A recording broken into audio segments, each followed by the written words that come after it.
Assalamualaikum warahmatullahi wabarakatuh. Halo semuanya, kami dari kelompok 5. Di sini ada saya Hafiz Rahmat Kurniawan, lalu ada Saya Muhammad Awan Al-Fakih. Saya Muhammad Riki Pratama. Saya Livi Cahya Putri. Saya Muhammad Fahri. Saya Muhammad Rais Sadat. Dan saya Faizan Rashid Harahap. di sini kami akan menjelaskan tentang protocols and model. Boleh di-skip Pak? Nah, di sini kita akan menjelaskan tentang the rules, aturan komunikasi, lalu ada protokol, lalu rangkaian protokol, lalu juga ada organisasi standar, model referensi, enkapsulasi data, dan akses data. Skip next. Oke.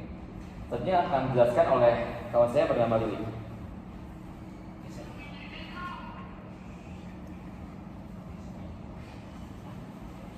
Baik, pada kesempatan kali ini saya akan menjelaskan materi tentang the rules atau aturan komunikasi. Yang dimana materi ini membahas tentang aturan-aturan dasar dalam komunikasi jaringan komputer. Agar perangkat dapat saling berkomunikasi dengan baik, dibutuhkan aturan yang disebut protokol. Yang pertama itu ada device in a bubble. Perangkat yang berada dalam satu jaringan dapat saling terhubung dan bertukar data apabila menggunakan aturan komunikasi yang sama. Misalnya, komputer, laptop, printer, atau smartphone dalam jaringan yang sama. Jika setiap perangkat menggunakan aturan yang berbeda, maka pesan yang dikirim tidak akan dipahami oleh perangkat lain. Karena itu, aturan sangat penting agar komunikasi berjalan lancar. Lalu yang kedua ada communication fundamentals. Dalam proses komunikasi, jaringan terdapat 3 komponen. Yang pertama adalah sender, yaitu perangkat yang mengirimkan data. Lalu yang kedua adalah receiver, yaitu perangkat yang menerima data. Yang ketiga adalah channel atau media, yaitu jalur yang digunakan untuk mengirim data, seperti kabel jaringan, serat optik, atau sinyal nirkabel seperti WiFi. Tanpa ketiga komponen tersebut, komunikasi data tidak dapat terjadi. Lalu yang ketiga ada communication protocols. Protokol adalah sekumpulan aturan yang mengatur bagaimana data dikirim, diterima, dan dipahami oleh perangkat lain. Protokol memiliki cara kerja yang sama saat berkomunikasi. Contohnya, ada HTTP digunakan untuk membuka halaman web, lalu PTP digunakan untuk transfer file, lalu TCP atau IP digunakan sebagai dasar komunikasi internet. Dengan adanya protokol, perangkat dari merek atau jenis yang berbeda tetap bisa saling terhubung. Lalu yang keempat ada rule establishment. Sebelum komunikasi dimulai, perangkat harus menyepakati aturan yang akan digunakan. Hal ini disebut rule establishment. Contohnya, perangkat harus mengetahui yang pertama format pesan yang digunakan, yang kedua kecepatan pengiriman data, yang ketiga cara memberikan balasan, yang keempat bagaimana menangani kesalahan. Jika aturan ini tidak disepakati sejak awal, maka proses komunikasi bisa terganggu atau gagal. Lalu yang kelima ada network protocol requirements. Agar komunikasi jaringan berjalan dengan baik, protokol harus memiliki beberapa fungsi penting, yaitu menentukan identitas pengirim dan penerima, mengatur proses pengiriman data, mendeteksi dan memperbaiki kesalahan data, menjaga keamanan data selama pengiriman, memastikan data sampai ke tujuan dengan benar. Semua hal tersebut diperlukan agar jaringan dapat bekerja secara efisien dan aman. Lalu yang keenam ada message encoding. Komputer tidak memahami bahasa manusia secara langsung. Karena itu, semua pesan harus diubah menjadi bentuk kode atau sinyal yang bisa dipahami perangkat. Biasanya, dalam bentuk biner, yaitu angka 0 dan 1. Misalnya huruf, angka, gambar, atau video akan diubah terlebih dahulu ke dalam bentuk digital sebelum dikirim melalui jaringan. Setelah sampai di tujuan, data akan diterjemahkan kembali menjadi informasi yang bisa digunakan pengguna.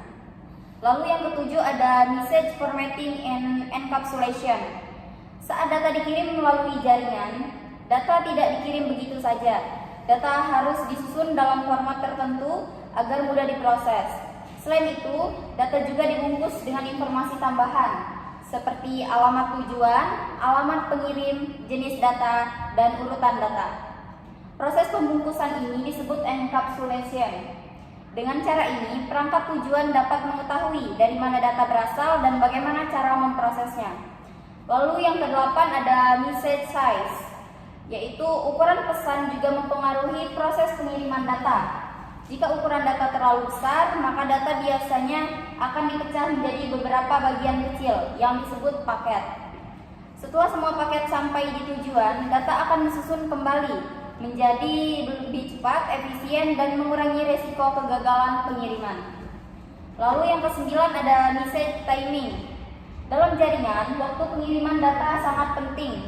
Message timing mengatur beberapa hal seperti kapan data dikirim, seberapa cepat data dikirim, berapa lama perangkat menunggu balasan, dan bagaimana mengatur giliran pengiriman data.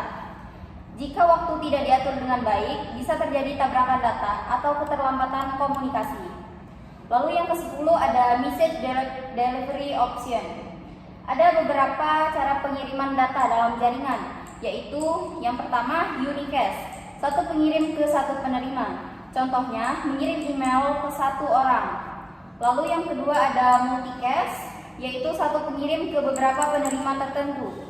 Contohnya rapat online dalam grup tertentu. Lalu yang ketiga ada broadcast, yaitu satu pengirim ke semua perangkat dalam jaringan. Contohnya, router mengirim informasi ke seluruh perangkat yang terhubung. Setiap metode digunakan sesuai kebutuhan komunikasi. Lalu yang ke-11 ada note about the note icon. Note adalah istilah untuk semua perangkat yang terhubung ke jaringan. Contohnya komputer, laptop, printer, server, router, switch, dan smartphone.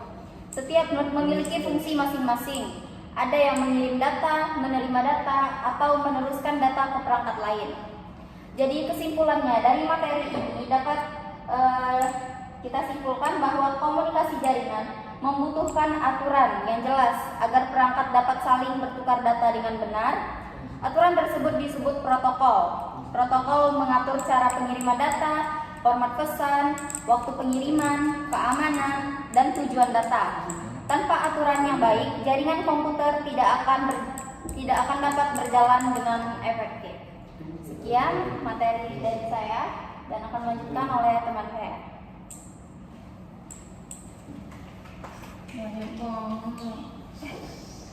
Di sini saya akan membahas mengenai protokol jaringan. Secara definisi, protokol adalah aturan yang mengatur komunikasi antar perangkat. Protokol berfungsi untuk memastikan bahwa setiap proses transfer data dilakukan secara terstruktur dan akurat, dengan tujuan utama untuk mencegah terjadinya kesalahan komunikasi atau miscommunication antar sistem. Fungsi utama protokol mencakup 3 hal esensial. Yang pertama adalah pengendalian kecepatan serta pengaturan waktu. Yang kedua, memastikan penerimaan data yang benar oleh pihak tujuan. Dan yang ketiga, menjaga integritas data agar tidak mengalami kerusakan selama proses transfer. Contoh protokol HTTP dan HTTPS yang merupakan standar untuk mengakses situs web. Perlu dicatat bahwa HTTPS memberikan keamanan tambahan dengan menjamin transmisi data yang transkripsi melalui jaringan internet.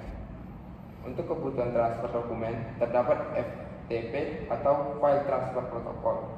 Protokol ini digunakan untuk memindahkan file antar perangkat melalui jaringan, khususnya untuk distribusi data dalam skala besar. Sementara itu, keperluan korespondensi digital SMTP menjadi protokol utama yang memungkinkan pesan email diteruskan dari server pengirim ke server penerima secara akurat. IP berfungsi sebagai sistem pengalaman utama dalam jaringan yang memastikan setiap data diarahkan dengan tepat ke lokasi tujuan yang dimaksud.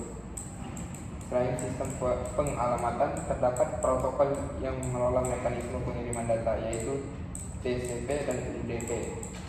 TCP memiliki mekanisme verifikasi yang menjamin data sampai ke tujuan dengan lengkap dan utuh.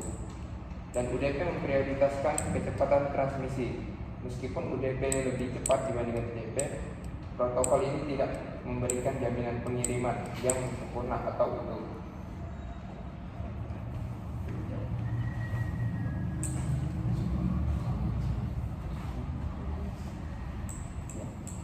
Protokol switch atau rangkaian protokol. Protokol switch, rangkaian protokol TCP atau IP, yaitu sistem komunikasi yang digunakan di jaringan komputer, termasuk internet, agar data bisa dikirim dan diterima dengan benar. Pertama, lapisan aplikasi HTTP atau FTP adalah bagian yang langsung berhubungan dengan pengguna. Di sini ada protokol seperti HTTP untuk membuka website dan FTP untuk mengirim file antar perangkat. Jadi semua aktivitas yang kita lakukan di internet dimulai dari lapisan ini. Kedua, lapisan transport TCP atau UDP bertugas mengatur bagaimana data dikirim. TCP memastikan data sampai dengan urutan yang benar dan tanpa kesalahan. Sedangkan UDP lebih cepat tapi tidak menjamin urutan atau keutuhan data. Biasanya dipakai untuk streaming atau game online. Ketiga, lapisan internet atau IP berfungsi menentukan alamat tujuan dan jalur pengiriman data. Di sini digunakan IP address agar data bisa sampai ke perangkat yang tepat melalui jaringan. Keempat, lapisan akses jaringan adalah lapisan paling bawah yang berhubungan dengan perangkat keras. Di sini data diubah menjadi sinyal listrik atau gelombang agar bisa dikirim lewat media seperti kabel atau WiFi. Terakhir, kolaborasi antar lapisan. Semua lapisan ini saling bekerja sama. Data dari aplikasi akan turun ke bawah sampai jadi sinyal, lalu dikirim melalui jaringan. Di sisi penerima, prosesnya dibalik sampai data bisa dipahami oleh pengguna. Intinya, setiap lapisan punya tugas masing-masing. Tetapi semuanya bekerja sama supaya data bisa sampai dari pengirim ke penerima dengan cepat dan tepat.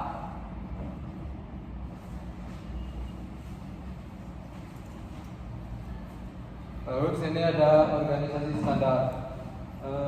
Organisasi standar adalah organisasi yang bertugas membuat dan menetapkan standar dalam teknologi, khususnya di bidang jaringan komputer dan komunikasi data. Tujuannya agar semua perangkat sistem dan teknologi bisa saling terhubung dan bekerja dengan baik, meskipun dibuat oleh perusahaan yang berbeda. Lalu di sini ada contoh organisasi. Yang pertama ada International Organization for Standardization, menyusun model OSI yang menjadi dasar teori jaringan komputer. Model ini membantu memahami bagaimana data ditransfer antar perangkat dengan cara yang terstruktur. Lalu yang kedua ada Institute of Electrical and Electronic Engineer, bertanggung jawab terhadap pengembangan dan standarisasi teknologi di bidang jaringan, seperti Ethernet untuk jaringan kabel dan Wi-Fi untuk jaringan nirkabel. Lalu ada Internet Engineering Task Force, yaitu untuk mengembangkan protokol-protokol internet seperti TCP atau IP yang memungkinkan komunikasi data yang efektif dan efisien di jaringan global. Lalu ada Internet Corporation for Assigned Names and Numbers, yaitu untuk mengelola sistem domain dan alamat IP, memastikan bahwa setiap perangkat di jaringan global memiliki identitas unik untuk mendukung kelancaran komunikasi. Jadi, standar organisasi ini berperan penting dalam memastikan semua teknologi jaringan dapat bekerja secara seragam di seluruh dunia. Tanpa adanya standar komunikasi antara perangkat tidak akan berjalan dengan baik. Oleh karena itu, organisasi seperti ISO, IEEE, IETF itu dan ANSI menjadi dasar utama dalam perkembangan teknologi jaringan yang kita gunakan sehari-hari.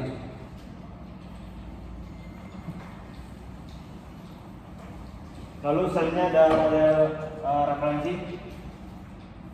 Nah, jadi yang pertama tuh ada model OSI atau yang dimana di pendekatan teoritis dan pendidikan. Yang dimana model OSI ini adalah model 7 lapisan yang dikembangkan oleh ISO untuk memahami dan menjelaskan komunikasi jaringan secara konseptual. Model ini sering digunakan dalam pendidikan dan troubleshooting jaringan. Lalu struktur 7 lapisan, yang dimana setiap lapisan ini memiliki fungsi khusus yang dimulai dari fisikal, personality, network, transportation, presentation, hingga application. Lapisan ini bekerja secara hierarkis untuk memproses data. Lalu fokus pada sinkronisasi dan format data, yang dimana model OS ini adalah untuk menekankan pentingnya pengaturan encoding, formatting, dan timing dalam memastikan komunikasi antar perangkat berjalan lancar tanpa gangguan. Next. Lalu masuk ke model TCP dan IP. yang mana kerangka kerja praktis model TCP atau IP ini adalah model 4 lapisan yang dirancang berdasarkan implementasi nyata pada operasi internet. Model ini lebih sederhana dibandingkan OSI dengan lapisan network, access, internet, transport, dan application.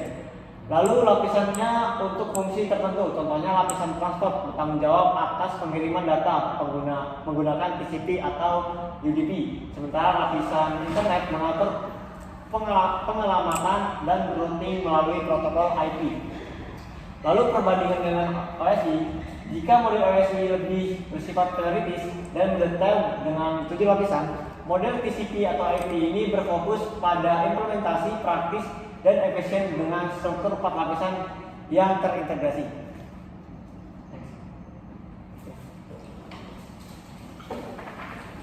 Oke, selanjutnya saya akan menjelaskan tentang enkapsulasi data. Boleh next.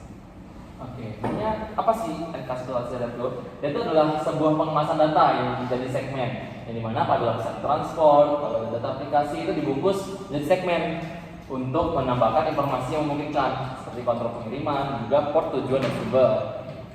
Nah, fungsinya sendiri, kita akan menentukan aplikasi mana yang akan kita kirim dan menerima data tersebut, dan juga akan mengatur proses pengiriman. Misalnya, apakah data tersebut harus dijamin sampai atau tidak. Lalu ada pembuatan paket di lapisan network, yang dimana data dalam segmen kemudian dilengkapi dengan informasi routing atau alamat tujuan di lapisan network. Jadi sebuah paket, yang dimana ini seperti pada pengiriman paket pada umumnya ya. Kita tuh membutuhkan data seperti nama, alamat, nomor telepon dan lain-lain. Nah, fungsinya sendiri yaitu menentukan jalur pengiriman dari routing tersebut dan juga memastikan data sampai ke tujuan. Lalu yang ketiga ada pengemasan menjadi frame detailing, yang dimana paket ini selanjutnya akan dibungkus dengan header dan trailer di lapisan data untuk menciptakan frame yang siap untuk dikirim melalui media fisik. Nah, belum sebentar. Nah, fungsi ini sendiri yaitu mengirim data dalam jaringan lokal teman-teman, dan juga akan mengecek apakah data ada kesalahan pada saat pengiriman. Boleh next. Oke.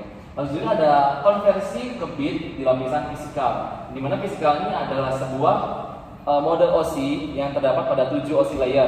Nah, frame kemudian diubah menjadi sinyal digital atau bit yang dapat ditransmisikan melalui jaringan fisik, yang dimana fungsinya ini mengubah data menjadi sinyal yang bisa ditransmisikan, yang dimana bit ini dikirimkan juga melalui kabel media fisik seperti fiber optik, kabelan, dan juga wireless. Lalu ada dekapsulasi saat penerimaan, di mana proses ini dibalik pada perangkat penerima, yaitu membongkar data dari bit hingga menjadi informasi utuh di sisi aplikasi. Setelah kita melakukan enkapsulasi, yang dimana kita akan mengirimkan sebuah data ke antar alamat, nah, dekapsulasi ini akan menerima alamat tersebut dari enkapsulasi yang telah dikirim. Nah, fungsi hasil akhirnya ini itu data asli bisa dibaca oleh si penerima. Next. Nah, tujuan dari enkapsulasi ini sendiri yaitu pengaturan struktur data, yang dimana enkapsulasi ini memastikan data yang dikirim memiliki struktur yang sesuai dan juga memungkinkan perangkat penerima untuk memahami isi pesan. Yang dimana manfaat dari tujuan yang pertama ini adalah memudahkan perangkat untuk memahami dari isi data yang kita kirim dan juga mengurangi kesalahan dalam pengolahan data. Lalu untuk tujuan yang kedua itu penyediaan informasi alamat, yang dimana header di setiap lapisan akan menambahkan informasi penting seperti alamat tujuan agar dapat dikirimkan ke perangkat yang tepat, yang dimana ini seperti IP address dan juga MAC address pada komputer-komputer, dan juga manfaatnya data bisa dikirim dengan tujuan yang tepat. Lalu yang ketiga itu pengendalian dan pengamanan komunikasi, yang dimana akan memberikan metadata seperti kontrol alur dan sinkronisasi untuk memastikan pengiriman data yang aman dan bebas dari kesalahan. Yang dimana ini adalah sebuah protokol untuk mengamankan dalam pengiriman data. Next.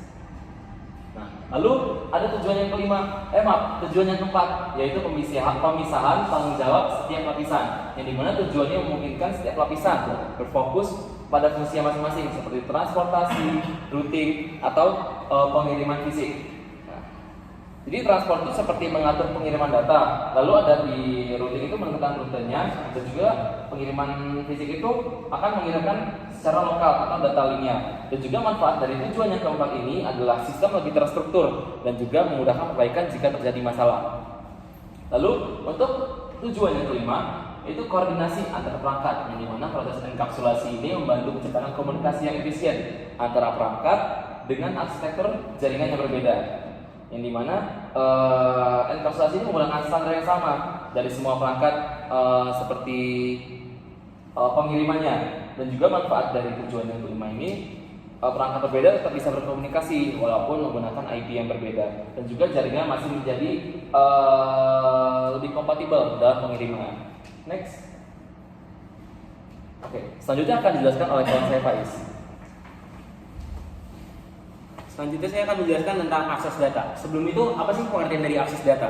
Akses data adalah mekanisme atau cara yang digunakan oleh perangkat dalam menerima jaringan atau mengirim data melalui media komunikasi secara teratur dan terkontrol. Tujuan dari akses data ini adalah untuk menghindari terjadinya tabrakan atau konsilian, memastikan data sampai dengan benar, serta menjaga efisiensi dalam proses komunikasi jaringan. Next. Lalu akses data terbagi menjadi 3 jenis. Yang pertama ada akses data terkontrol atau token passing.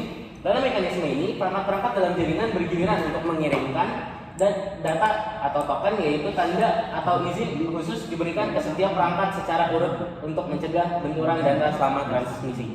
Yang kedua ada akses berbasis persaingan atau CSMA atau CD.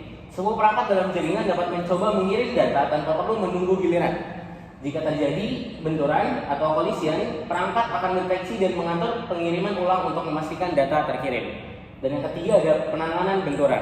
Protokol seperti CSMA atau CD dirancang dengan fitur untuk mendeteksi benturan di jaringan dan melakukan pengiriman ulang data sehingga memastikan efisiensi komunikasi meskipun ada banyak perangkat aktif. Next. Oke, yang terakhir ada mengatasi masalah akses data. Yang pertama, peran alamat MAC. Alamat MAC bertindak sebagai identifikasi unik setiap perangkat fisik dalam jaringan. Ini memastikan setiap perangkat dapat dikenali dalam lapisan tautan tanpa konflik. Yang kedua ada penggunaan alamat fisik. Alamat MAC digunakan pada lapisan data link untuk mengirim data ke perangkat yang benar, baik melalui unicast, multicast maupun broadcast. Dan yang terakhir adalah pentingnya sinkronisasi. Dalam jaringan dengan banyak perangkat, sinkronisasi akses data menjadi penting untuk menghindari benturan dan meningkatkan efisiensi transmisi.